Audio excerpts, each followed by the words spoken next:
Tungkol sa fake message video. lang, We'll see. We'll see. We're innocent. It's not true. Social media founder at dating mix VJ na si Franco Mabanta, nahuli dahil sa 350 million extortion plot.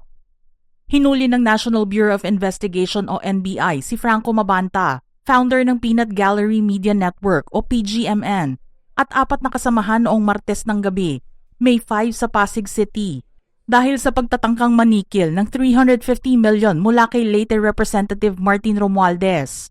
Sinasabing humingi sila ng pera upang pigilan ang pagpapalabas ng isang video na nagpaparatang sa kanyang pagkakasangkot sa isang eskandalo sa flood control with ghost projects and substandard work. Ang mga litratong inilabas ay nagpakita ng 70 to 75 million pesos na marked bills na nakapatong sa mesa. Si Franco Mabanta ay dating Marcos campaign strategist at dating naging VJ o video jock ng Mix. Ang nag-iisang premier global multimedia music channel ng bansa ay nahaharap ngayon sa mga kasong extortion and bribery charges. Isang NBI briefing ang itinakda noong Miyerkules sa gitna ng online reactions na pumupuna sa mga nakaraang akusasyon ng kanyang grupo tungkol sa mga maleta ng pera kaugnay ng flood control scandal. Patuloy pa rin ang pangangalap ng impormasyon sa malaking kwento na ito at nakaabang na rin ang taong bayan sa magaganap sa kasong kakaharapin ni Franco. Hindi naman nagbigay ng karagdagang impormasyon si NBI Director Melvin Matibag hinggil sa entrapment operation na kanilang isinagawa.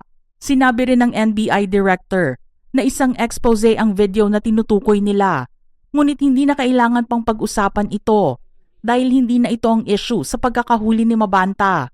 Kahit ang pag-uusap na nangyari noong 1 taon pa sa pagitan ni Mabanta at Romualdez ay background lamang ng nangyari sa pagkakahuli niya. Nang mahinga naman ang pahayag si Franco tungkol sa pagkakahuli sa kanya, sinabi lang niya na hindi extortion ang kanyang ginawa. Gayunpaman, kasalukuyang nasa kustodiya ng NBI si Mabanta habang inihahanda ng otoridad ang mga kasong isasampalaban sa kanya. Dumating siya sa tanggapan ng NBI at 4 pang kasama na nakasuot ng dilaw na t-shirt na may nakalagay na NBI AOTCD detainee o NBI Anti-Organized and Transnational Crime Division. Si Franco Mabanta ay dating nakita sa mga TV commercials at nakilala nang gumanap siya bilang si Jasper sa isang soft drink commercial. Matapos ay naging parte siya ng Mix, ang premier global multimedia brand na pangunahing nakatuon sa music, culture and entertainment for the Filipino and Asian community. Ito ay inilunsad noong 2000 at pagmamay-ari ng ABS-CBN.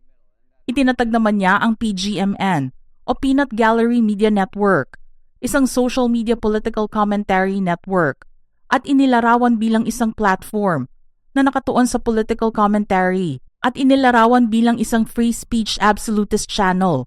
Itinatag ito noong July 2024 at makalipas ang 10 buwan.